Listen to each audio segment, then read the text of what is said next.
vous disais que le culte de la pensée positive est un danger. Faites toujours joyeux, toujours positif, nuire gravement à votre santé mentale. Pas un peu timbré la thérapeute là?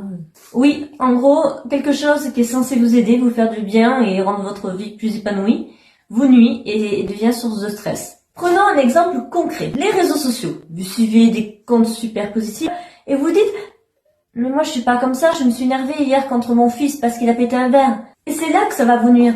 Parce qu'en fait, vous avez le droit d'être en colère.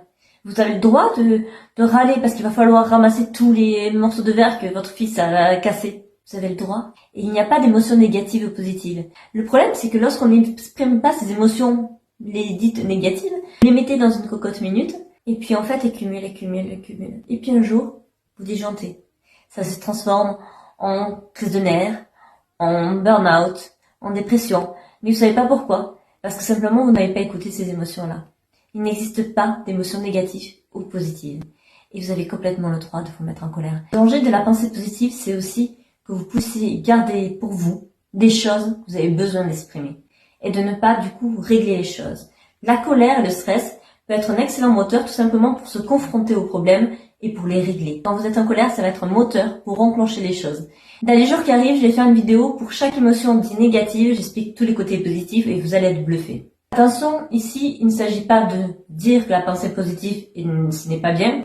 Je dis que, à l'extrême, ça peut avoir des conséquences négatives. Et je pense qu'il est important aussi d'avoir conscience que, oui, la colère, la tristesse sont là pour jouer un rôle. Si on est trop dans la pensée positive, on peut par exemple avoir des pensées un peu absurdes en se disant que, de toute façon, au niveau écologie, ça va s'arranger tout seul. Mais ça s'arrangera pas si personne ne bouge. Les gens qui bougent, c'est parce que certes, ils pensent, ils y croient, donc ils sont positifs. Mais parce qu'ils ont de la colère aussi en disant que c'est pas normal et qu'il faut faire quelque chose. Et c'est là où on voit un exemple concret du besoin d'agir.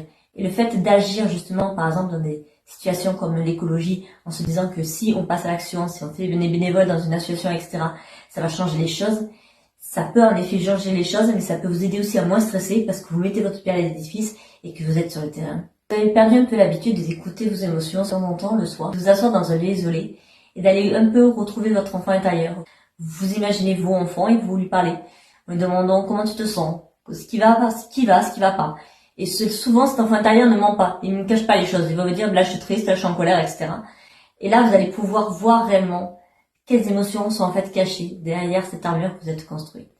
Et dans ces cas-là, vous pouvez soit rassurer l'enfant, soit dire, ok, maintenant on va passer à l'action là-dessus pour que ça change. Est-ce que ça vous est déjà arrivé, vous, de ressentir des émotions et de dire, non, il faut pas que je ressente parce que c'est pas bien, c'est pas positif, c'est pas bienveillant. Voilà.